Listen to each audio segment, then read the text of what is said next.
All right, beautiful sunrise and beautiful Southern California. All right, so how to conquer the world? We want to conquer the world. I got a conqueror spirits inside my veins. I can't explain this pain that I feel so insane. It all comes out of my brain. So Nietzsche mentions this notion that apparently back in the day, Nietzsche quoting Plato, that Plato says, once upon a time, men would desire to become master of all other men. And then Nietzsche goes, this spirit should be made again. So what should we make of this? So, first and foremost, what does it mean to conquer the world? I mean, I guess the closest thing we have right now is America, I guess, because, we have the biggest military presence. We have 800 military bases around the world, something like that, 480, I forget. It's so funny because, when I was in Phnom Penh, Cambodia, effectively at this point, Phnom Penh or Cambodia is kind of bought out by the mainland Chinese, and we're staying at this hotel, and and then there's this this kind of a China Daily Post, propaganda weekly newsletter mail thing in the newsroom.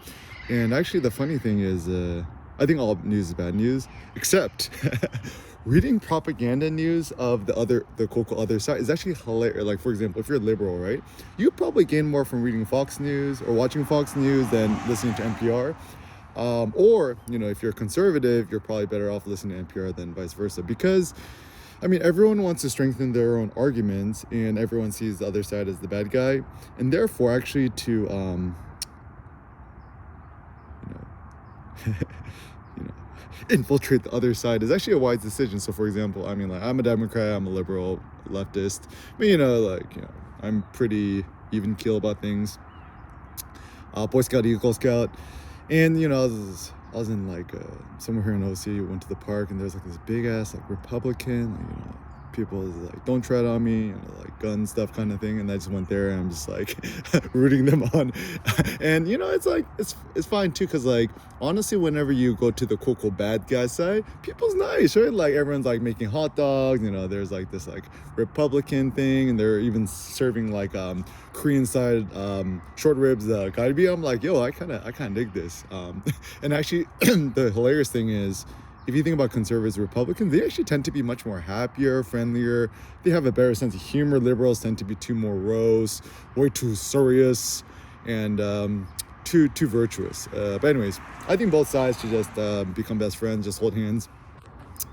Realize that they're essentially the same thing. But anyways, conquering the world. So taking back this propaganda, so it's every time the funny thing about reading propaganda on the other side is A, I think it's just comedic, and B, it's just I don't know, I think you just gain a more of an interesting, unique insight. So for example, the insight I gleaned was there's something America needs to stop her new cultural imperialism around the world. America has 800 military bases around the world, whereas China only has one in Africa, and America's complaining about China though. So also the other day I was talking to a dude who works with in the semiconductor industry. Is he designs the parts that make the semiconductors, and apparently it's all Samsung, right? Samsung, South Korea, semiconductor war, blah blah. I'm oh, do you think the future is South Korea or China? He's not China. He's oh, but Taiwan. But I was is Taiwan China? He's that's a good question. My personal take is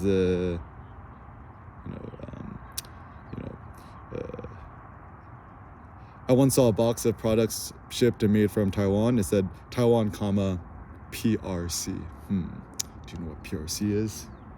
People's Republic of China. Made in China.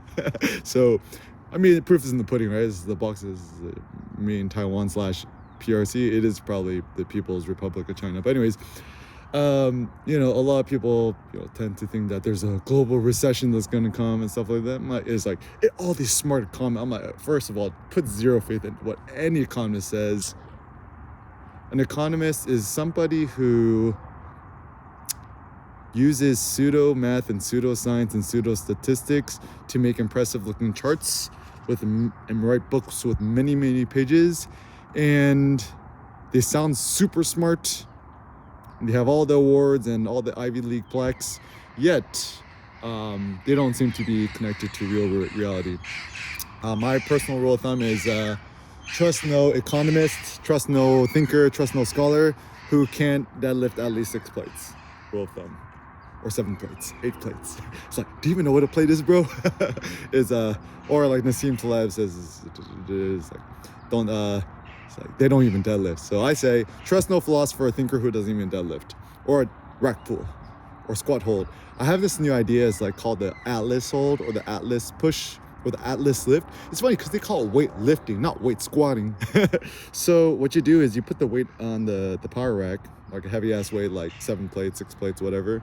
And then you just kind of get under it, and then you want to extend with your knees and your legs, so you do the full extension. So actually you are in fact actually pushing the rack weight off the rack with your legs, and just hold on your shoulders for a few seconds to put down. And man, it's like the best workout of all time. It's like the next day I feel it in like my shoulders, my traps, my elbows, my wrists, my back, my spine, my hips, my back, abs, legs, my feet, whatever. And actually after doing this Atlas push or this Atlas hold, this squat hold, whatever, I feel like my spine is like a quadrillion times stronger than it's ever been.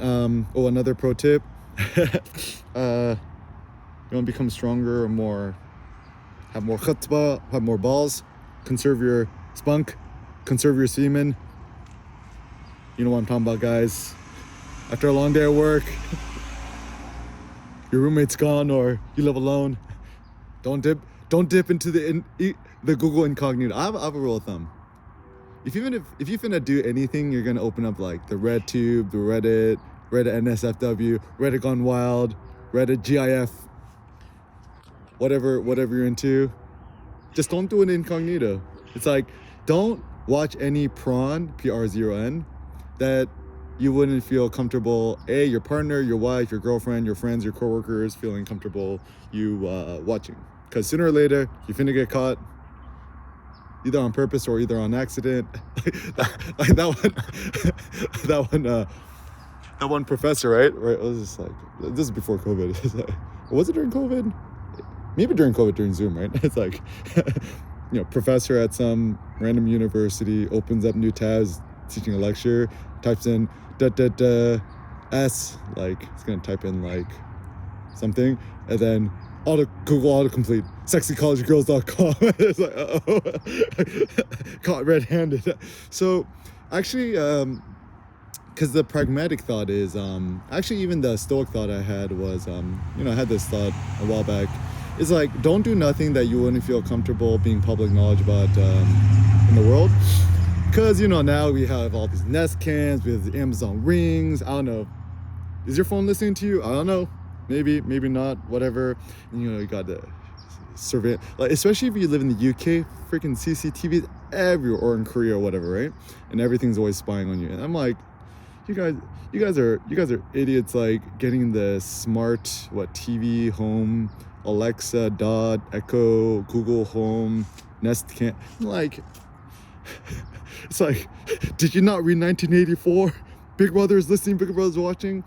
Shout out to Jeff Bezos though, because they actually did put a mute hardware switch inside their Echo thingy, and that's actually something that can be hacked. So kudos to Jeff. I mean, everyone paints Jeff as a bad guy. I'm like, nah, Jeff's he's great, and y'all just hating on him because you wish you could be Jeff. Can't be Jeff. Can't be on Bezos. We on Bezos. Trip to Lagos, to quote Kanye. But anyways, what does it mean to conquer the world? So I mean, you have this thing called the internet, which allows you to become infinitely scalable. The ultimate scalable things are your thoughts and ways to propagate it. You got the YouTubies, start a podcast, Anchor.fm. One thing you can do on your laptop is, import your video file to your laptop, open up in QuickTime, file export as audio file, so you can upload to your own WordPress.org as an audio file, share the URL to there. The host the video, videopress.com on your WordPress.org .com/jetpack premium plugin. Share a link to that, put on your blog. Email newsletters, iusendi.co. It's way more of a pain to set up, but it's thinking long term much better than MailChimp, which is like, my only problem with MailChimp is actually there's no really good way to disable the statistics or not have to look at the statistics or the number of subscribers. And anything that always puts number or growth or metrics in your face, I think it's bad for your self-esteem and it's bad for your motivation. So Sendi.co is much better than that. Also, it's just faster, it's quicker, it's lighter. I think it's actually superior. It's not even a cost thing anymore. People say, oh, it's such a pain in the butt to set up. I'm like, yeah, but it's still easier than computer programming, right? And something that I've personally discovered is whenever there is a strong desire or need for me to innovate, something, I then finally learned the minimum amount of technical code or technical stuff and Google around to figure out how to get it done, rather than just like, I need to learn how to code. Let me sit down and do a code academy. Like, I think, pro tip, I mean, this is also advice to myself too, is that never force yourself to learn anything or learn a new language. You're only gonna naturally learn it if A, there's actually a need, B, there's like a situation where you, so for example, people who do the Duolingo every day, you should master a new language. I'm like, no, you're not. It's just live in that foreign country, right? And then just shoot the shit with taxi drivers, right? So even being in Phnom Penh, Cambodia, right? I mean, I didn't learn that much Khmer. Khmer is the language for Cambodian people, right? It's Akunchiran, Subsabai te. And so because I said all these things naturally every single day, I actually end up learning it. Or even living in Japan. We lived in Japan for a few months in Osaka and Kyoto, a little bit in Tokyo. It's like, watashi wa sashinka desu. Sashinka is cameraman. Or watashi wa cameraman desu. Sashinka, I think it's the sound of a camera going sashinka. Or watashi wa hankoku desu. Genki desu ka? So desu ne. It's all in the intonation, the words. Morning. Nice doggies. I like the pink one. My favorite. So that's a thought. So first and foremost, one must have the ambition to conquer so we got this thing called internet. You just try to propagate yourself further. And I'm also starting to realize that even Google is a procrastinating bed, is that one must think beyond Google. Because, I've already conquered the SEOs, the search engine optimization, become number one for Eric Kim, street photography, blah, blah. And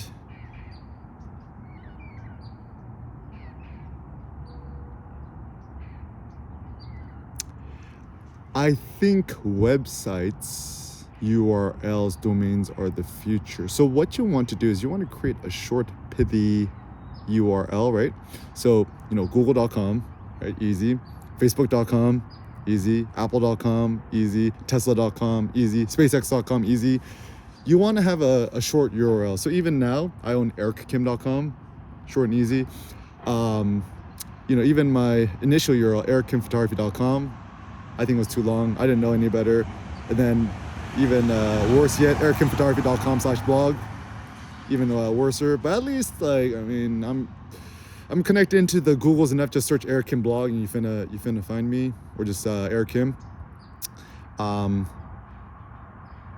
just Google, is Eric Kim on drugs? Is Eric Kim on steroids? Is Eric Kim on the juice? Does Eric Kim eat gummy bears? What is Eric Kim really up to? So, and I was also thinking too, the reason why the media is the future is I love to blog, and the greatness with vlogging or doing videos and stuff, there's so much interesting nuance that could happen with your intonation, your facial expression, stuff like that. And so anybody who watches any of my vlogs, I'm like, dude, Eric Kim is not this weirdo, bad guy, evil guy. It's just he's not on drugs, he's all right. I can't speak for myself. I'm finna speak for myself. I'm the nicest, most friendly guy I personally know. I mean, I'm friends with everybody, right? Friends with Republicans, friends with people who are pro-gun rights, friends with, doesn't matter what flavor of human being you is. I love you all. I love all peoples. I love the mainland Chinese. I love Americans, whatever. Yeah, and friend humanity. And honestly, my personal ambition, how's it going? Nice doggies. I love them. Yeah, I'm best friends with everybody. And so what does it mean to conquer the world? I also think it means to think beyond money. Maybe it has to do something with like influence, like conquering the world maybe through media means is that you become like such an influential individual that everybody knows who you is, maybe.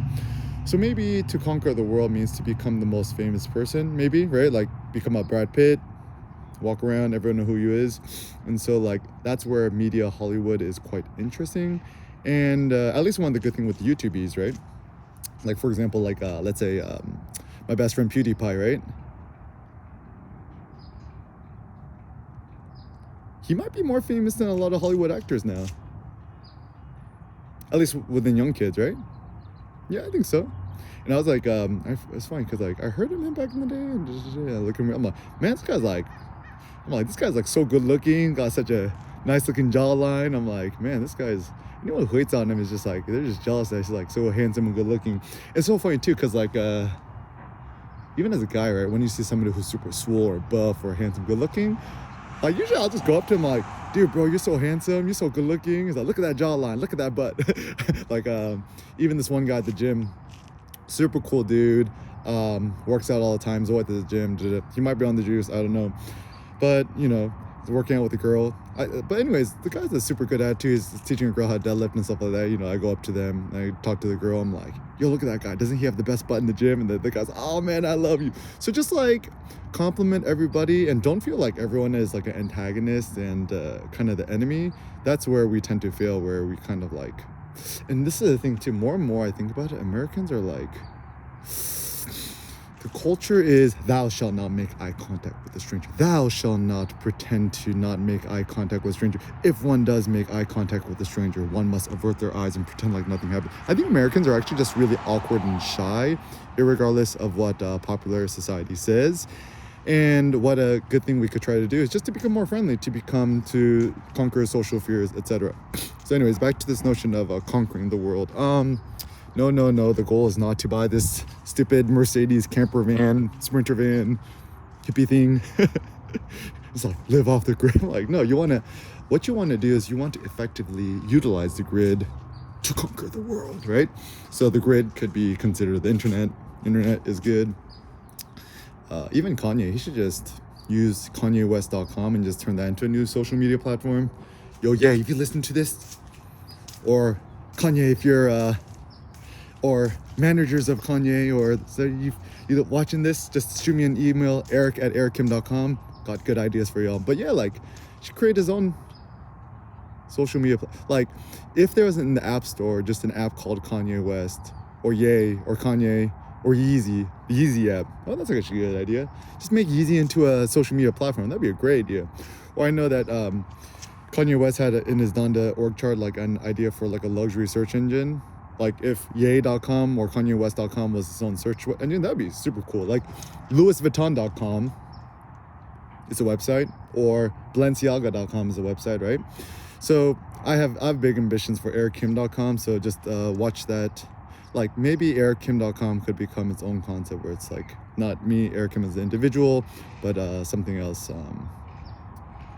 Yeah, it's a good name. And also another pro tip too, like if you're just trying to start your own social media empire or whatever, I mean, assuming American English is the new dominant world language, and you have like a kind of a foreign sounding name, just make up a American name, right? Like I think even like Jon Stewart, he has like some like quote Jewish last name. It's like John, I don't know, something Alski, one of the Itzki's last names. And so even in the early days of Hollywood, a lot of the Jewish actors had to like make up a last name, right? Like Smith, or you know, Brown, like some of these super simple last names to sound more American, right?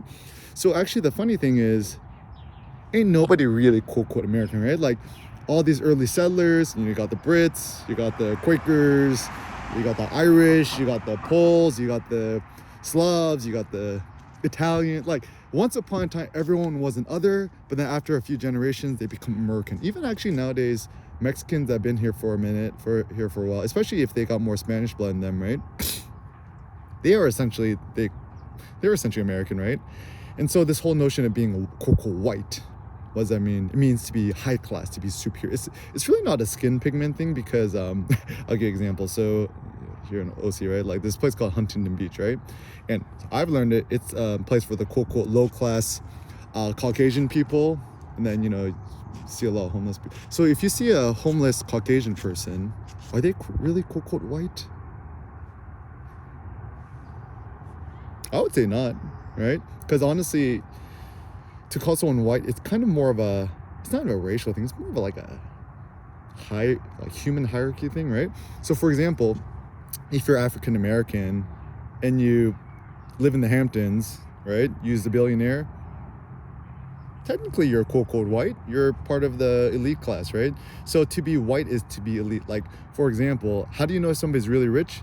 Is when they go to an all-you-can-eat Korean barbecue place wearing all white. Like white pants, white jeans, white shirt, white dress shirt, white Louis Vuitton boat shoes. The guy's rich, right? How? He's rich enough to get his white clothes dirty. And actually, even this whole like all black everything aesthetic, it wasn't actually just like restaurant workers. Like even when I was living in Vietnam with Cindy, I would just wear the same all black everything outfit every day. And I have this funny story where I'm at a random coffee shop. There's like some like annoying foreigner dude, super entitled, chilling there. And he looks at me, he's like snapping at me. He's like, hey, refill my water, refill my water. And then I was just like, I'm gonna troll this guy, right? So then I'm like, yes, sir. I go get the water, start pouring for him, like looking super like, one hand behind the back. And the guy's like, looks at me, he's like, do you work here? I'm like, no. And he's like, I'm so sorry. I'm like, yeah, you asshole. And treat people with respect. So yeah, I think you gotta think beyond these kind of like silly ethnic racial barriers. Because once again, everyone came here differently. And when you call somebody white, you're essentially calling them superior. When you call somebody black, you're calling them inferior. Call somebody brown, you're calling them inferior too.